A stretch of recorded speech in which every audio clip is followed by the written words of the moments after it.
Il est bon de méditer, c'est certain. Alchimiquement, l'acte de méditation est très important. Cependant, il est faux de croire que toute l'évolution va se satelliser autour de la méditation.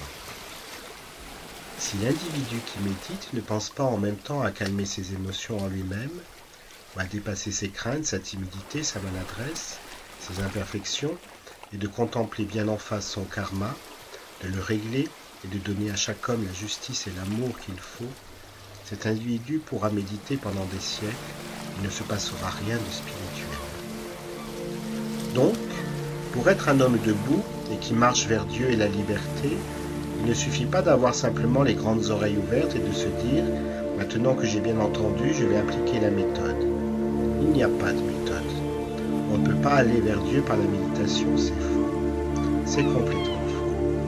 Il n'y a que l'ignorant qui croit que la méditation mène à Dieu.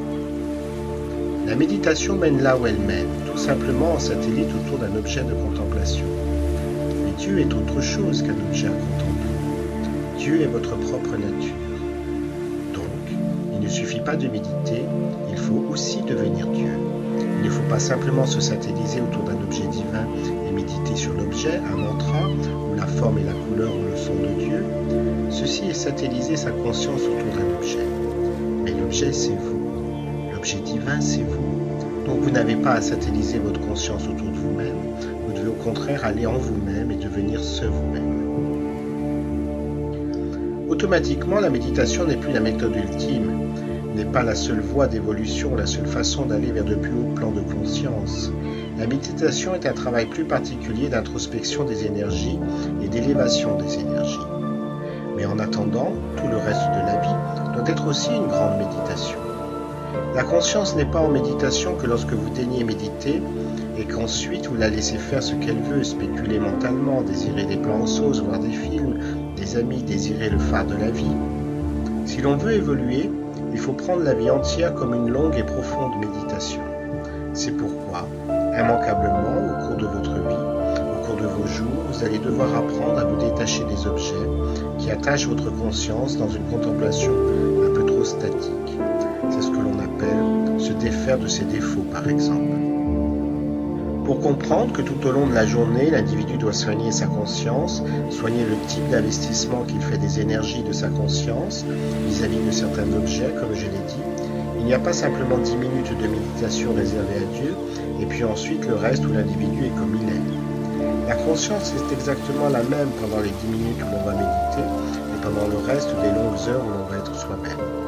La conscience est toujours en méditation. Ce qui fait lorsque vous êtes en train de lire votre journal, il faut que vous compreniez que votre conscience est en méditation sur la lecture du journal. Lorsque vous êtes en train de regarder un arbre, votre conscience est en méditation sur l'image de l'arbre. Lorsque vous êtes en colère, votre conscience est en méditation sur votre colère. Tout est contemplation pour la conscience, que ce soit la colère, le journal ou la voiture qui passe, que ce soit l'instant où vous vivez un lien affectif ou une relation sexuelle, il s'agit tout autant d'une méditation pour la conscience. La conscience est donc comme une entité, un royaume qui s'investit dans l'objet que vous regardez, dans l'objet que vous ressentez, que vous éprouvez. Ce qui fait que pour la conscience, lire un journal, c'est méditer sur le journal. Comme le journal n'est pas un objet divin, lire un journal n'apportera aucune illumination spirituelle. Donc, pour celui qui veut un petit peu non seulement dynamiser sa vie, dynamiser sa spiritualité, dynamiser sa conscience, il va lui falloir comprendre qu'à tout instant, le regard qu'il pose sur une chose, sa conscience médite sur l'image de cette chose. Si l'image est moi-même et que je soustrais mon image pour y mettre l'image de Dieu, ma conscience va méditer sur l'image de Dieu. Et comme l'image de Dieu correspond à la nature profonde de ma conscience, il va se passer une prise de reconnaissance.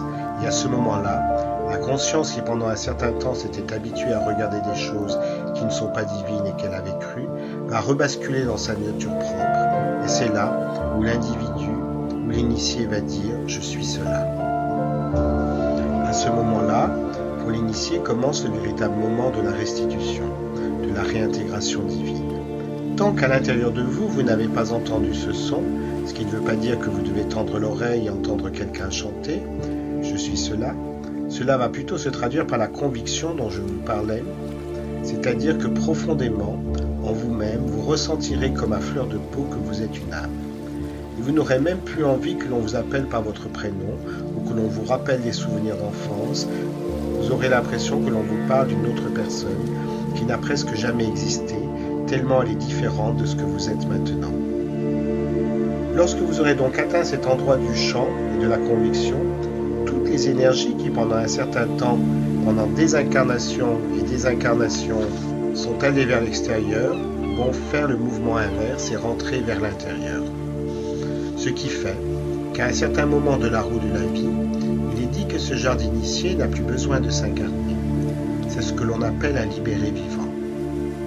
Étant donné que le regard de son âme ne se porte plus sur les objets extérieurs, qu'aucun objet extérieur n'arrive à attirer son regard, même si le regard voit les objets, commence la restitution. Et cette restitution fait aller la conscience vers le haut, alors qu'à l'incarnation est un mouvement qui fait aller la conscience vers le bas. Si donc la conscience émet un mouvement vers le haut, le mouvement vers le bas va cesser complètement et l'incarnation n'est plus une nécessité. Elle peut avoir lieu quand même, elle peut être un moyen d'aider l'humanité à cristalliser certaines énergies, de servir l'humanité ou de servir un certain nombre d'hommes vis-à-vis desquels anciennement cette âme s'était engagée. Mais l'individu n'a plus à s'incarner pour sa propre évolution, la Terre n'a plus rien à lui apporter. Tous les objets que la Terre recèle ne sont plus synonymes de pesanteur, ils sont dissous, la conscience peut commencer à monter.